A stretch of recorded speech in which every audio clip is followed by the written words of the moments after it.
पड़ा है। हेलो। अस्सलाम वालेकुम। वालेकुम, बोले बाजी।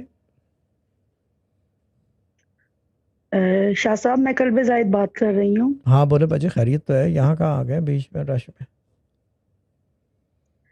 शाह साहब, पहले तो आपका बहुत बड़े शाह जी का। शाह साहब, उस दिन मैंने शहजाद भाई से बात की थी और मैं ना दुआ तवज्जो की पोस्ट पे डालती थी। केस हो गया था ना, कुछ मसला बन गया था ज्यादा ही। ठीक है। तो उससे नेक्स्ट डे ये हुआ कि उन्होंने अपने पेपर उठा लिए और बिल्कुल, और उन्होंने माजरत, और बिल्कुल ठंडाई हो गई ना। मतलब ऐसे था कि जैसे कुछ हुआ ही नहीं। ठीक है, गुड है ना, यही चाहिए था ना, ये तो गुड काम है। ये देखो, ये एक टॉप की, यानी कि लफंटरों में इनका नंबर जो है ना, यानी कि नंबर 1 है।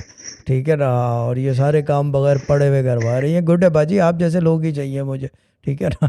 क्यों गार्डन। इनसे हेलो। आवाज़ गई। मैं बहुत खुश हूँ शाह साहब। ऐसे है जैसे कोई काम, कोई बात हुई नहीं है। बोझ उतर जाता है, ये जो पुलिस कोर्ट कचहरी का बोझ हो जाता है, आदमी को टेंशन होती है, दिक्कत हो जाती है। और उस दिक्कत में जो है रिक्कत तारी हो जाती है, आदमी को सोच काम नहीं करती। तो अब ये कि अल्लाह ताला ने करम किया है, 2 रकात नमाज शुक्राना तो पढ़ लो कम से कम। ठीक है ना बाजी।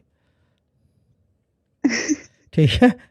या वो भी नहीं पढ़ी हाँ जाएगी। जी। ठीक है। या वो भी वही मुराद से पढ़वा थैंक दे, यू ठीक सो है ना। मच शाह साहब, बड़े हाँ। शाह जी का थैंक यू, थैंक यू।